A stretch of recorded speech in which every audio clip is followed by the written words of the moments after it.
Ok, alors cette fois-ci, c'est une petite vidéo sur une méthode que j'ai trouvée sympathique, que j'ai vue en faisant le sujet des mines, sujet 1 2025. Alors, ça repose en fait sur quoi? Alors, on va repartir des bases. On a un univers oméga qu'on considère fini, et ça pourrait se généraliser, sauf que dans le programme des prépas, toujours fini. On a une variable aléatoire x qui est positive. Mais là aussi, on pourrait la prendre pas forcément positive et puis exploiter valeur absolue de x. Et puis, on a une fonction f réelle qui est croissante.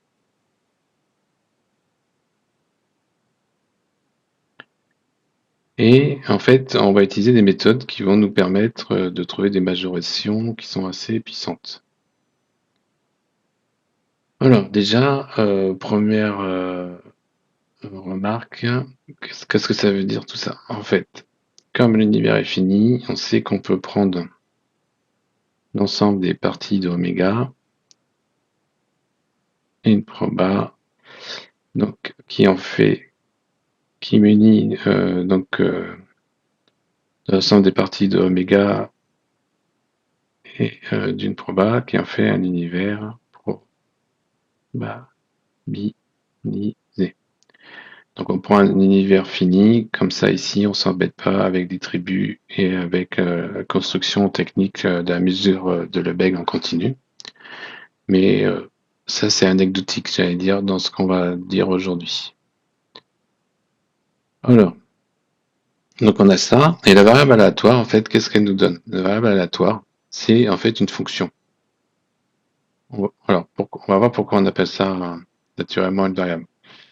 Donc là, elle est positive, elle va derrière plus. Donc c'est une fonction qui a un petit oméga, qui associe un x de oméga.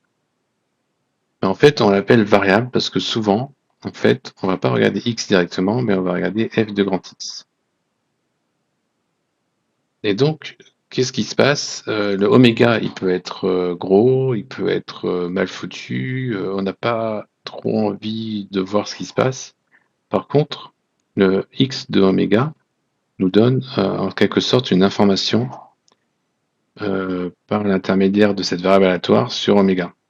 Et ça va être quelque chose qui va être beaucoup plus sympathique de travailler là-dessus, parce que ça, c'est un ensemble fini ici.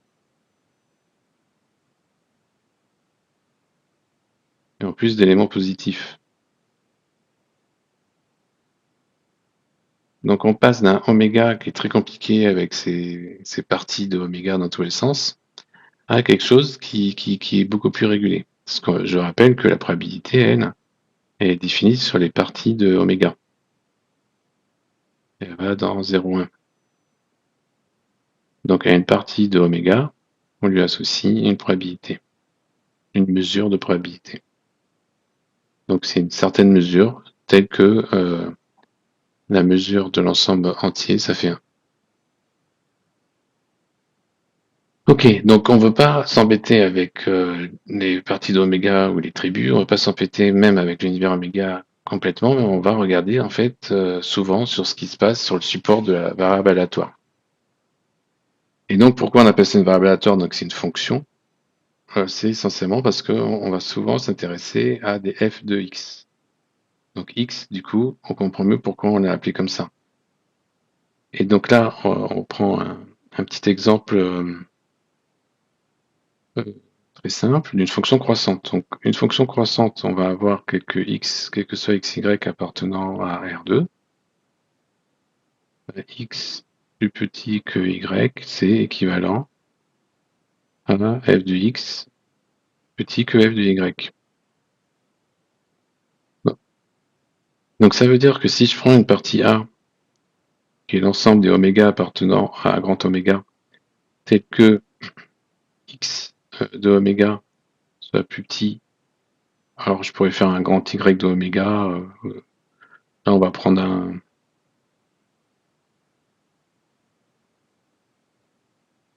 positif par exemple. Et on va prendre en fait,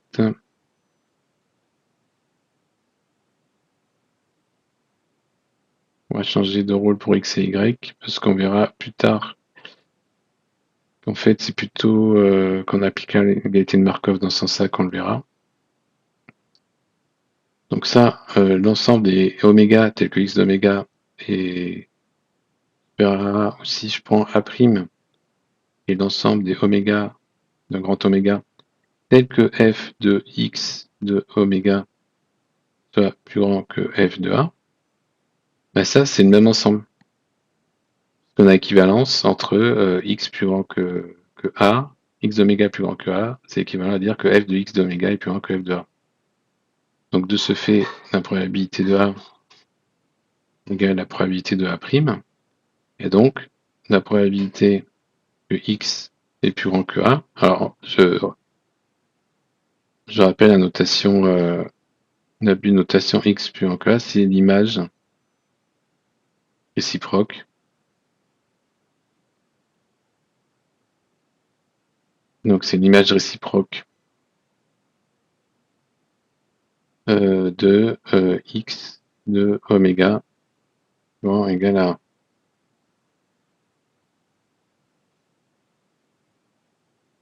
Ok, donc c'est l'image réciproque. On va écrire ça. C'est l'image réciproque des A plus infini. Donc c'est l'ensemble des oméga appartenant à un grand oméga, tel que x de oméga est plus grand ou égal à 1. Donc la probabilité que x soit plus grand ou égal à A, ça va être la probabilité que f de x est plus grand ou égal à f de A. Alors pourquoi ça, c'est intéressant? Pourquoi c'est intéressant? Ben, par exemple, si on regarde l'inégalité de Markov.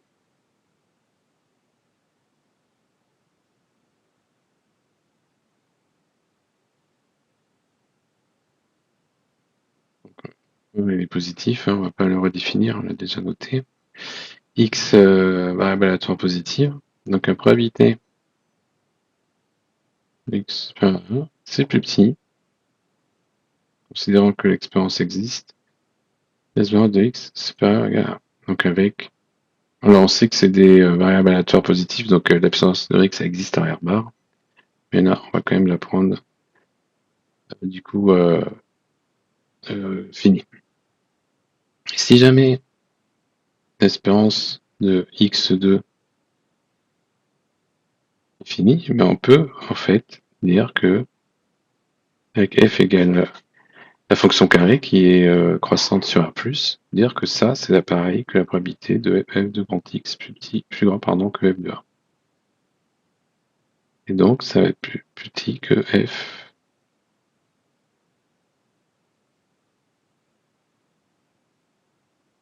Donc là, en l'occurrence, dans le cas de la fonction carrée, c'est x carré à carré. Si avec p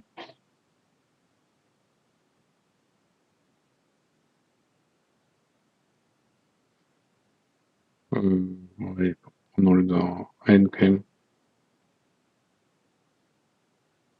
Si on a le moment d'entropie qui existe, eh bien, la probabilité que x soit plus grand que a, ça va être la probabilité que x pied soit plus grand que a puissance p, qui va d'autre être plus petit que le moment d'entropie sur a puissance p. Donc ça, déjà, c'est une première chose, d'utiliser du coup une fonction, ce qui est assez naturel, et maintenant on comprend mieux pourquoi on parle de variable aléatoire, ben, ça c'est déjà une première idée. Et puis, on peut aller plus loin en fait.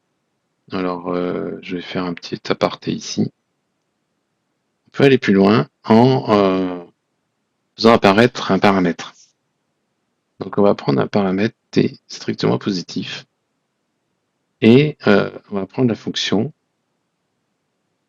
et à x associe exponentielle tx. Elle est bien croissante, Et on va en voir donc la probabilité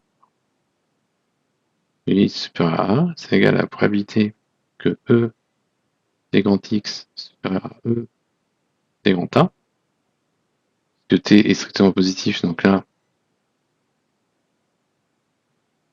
alors on va écrire en deux temps.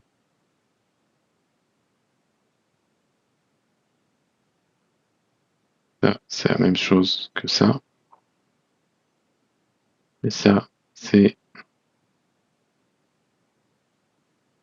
Et donc ça, c'est plus petit que l'espérance. L'espérance, c'est t grand X par exponentielle t petit a. Et là, qu'est-ce qui est intéressant, c'est que ça ne dépend pas de t. Et ça, cette inégalité, c'est vrai, quel que soit t, supérieur à 0. Du coup, le p, pour éviter que x soit plus grand que a, ça va être plus petit que la bande inf, parce que la bande inf, c'est le sub des minorants.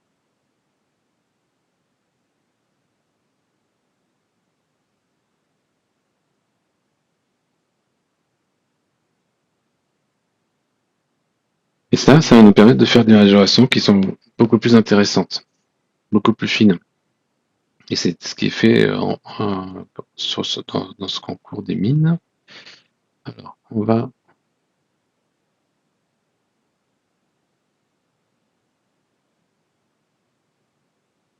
supprimer ça. Et alors, on va prendre un exemple. On va prendre un exemple pour illustrer un peu ça. Et on va prendre un aléatoire qui suit une loi binomiale. N antinom nul.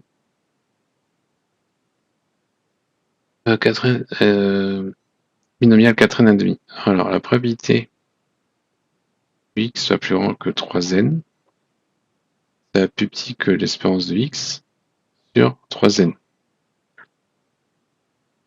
L'espérance de x, c'est 4n fois p. Ça va nous faire 2n, donc ça va nous faire 2 tiers. Donc là, avec Markov, on a une majoration qui n'est pas très fine au final. Une probabilité qui est comprise entre 0 et 1, et on dit qu'elle est plus petite que 2 tiers. On n'a pas quelque chose de très très fin, et en plus, ça ne dépend pas de n.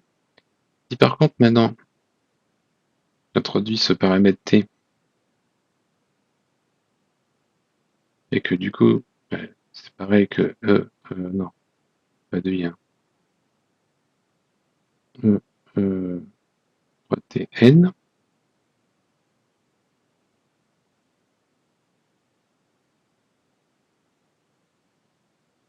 ça, c'est plus petit que exponentielle tx de exponentielle tn. Ok, donc ça, si alors on peut faire une étude de fonction. Ouais, allez, on va. Alors déjà, la probabilité que x égale k,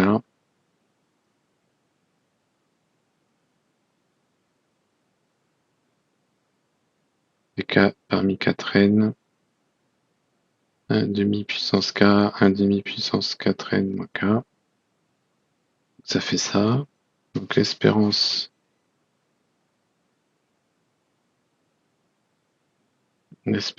de exponentielle tx, ça va nous faire quoi? Ça va nous faire 1 sur puissance 4n, la somme de k varie de 0 jusqu'à 4n, de k parmi 4n, exponentielle tk. Donc ça, avec le binôme de Newton, ça fait 1 plus exponentielle t sur 2 à la puissance 4n.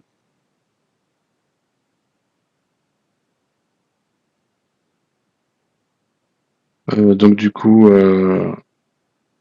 on va pouvoir faisant t égale dans cette petite t, on peut étudier cette fonction-là et trouver le 9. Bon, on va le dire directement, on va pas continuer.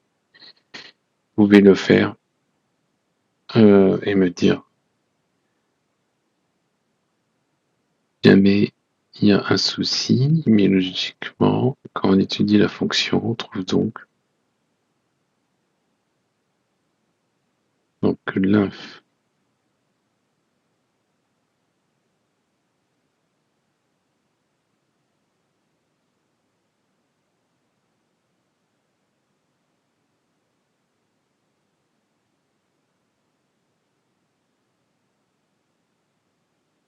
égale à 16 sur 27 à la puissance n. Donc du coup, là, on avait cette majoration avec Markov. Maintenant, en utilisant le fait d'utiliser du coup cette fonction positive et ce paramètre t, et donc du coup de faire l'inf, on a une majoration beaucoup plus fine.